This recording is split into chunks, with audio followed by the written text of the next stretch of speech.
हे इलेक्शन गोंयकाराचे आणि ह्या क्रोनी कॅपिटलिस्ट बीजेपी सरकाराचे.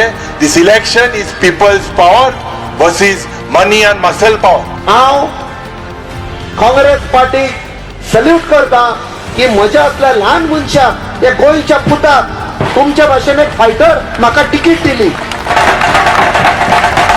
आणि तेन्ना हांवें सांगून दिलें की तिकीट म्हाका दिवंक ना म्हूण. अशे हजार गोंयकार फायट करता गोंय सेव्ह करपाक ही तिकीट तांकां दिल्या. ही तिकीट क्रांतिकारीक दिल्या, कोंकणकार क्रांतिकारी तांकां ही तिकीट दिल्या. ही तिकीट आमच्या नुस्तेकार भावांक दिल्या. ही लढाई तुमकां आनी आमकां न्ही.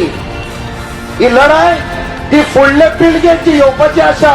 जशी 1967 आमचे आवय बापाय वडिलांनी सगळे घरदार सोडून रस्त्यार येवन गोंय आनी गोंयकारपण सांबाळलेले, तशें आयज आमी 7 मे दीस भायर येवचे पडटले. घर बीर सगळे सोडून पोलिंग बुथार वचून तो बटन दामचो पडटलो गोंयकार सेव्ह करपाक, आमच्या भुरग्याचो फुडार सेव्ह करपाक. नाजाल्यार हो बीजेपी सरकार आमकां काबार करून उडयतलो, आमचे गोंयकारपण विकून काबार करतले. टाइम्स डिजिटलला लाईक करा, सबस्क्राईब करा, शेअर करा आणि बेल आयकॉन दाबायला विसरू नका. पाहत रहा टाइम्स डिजिटल.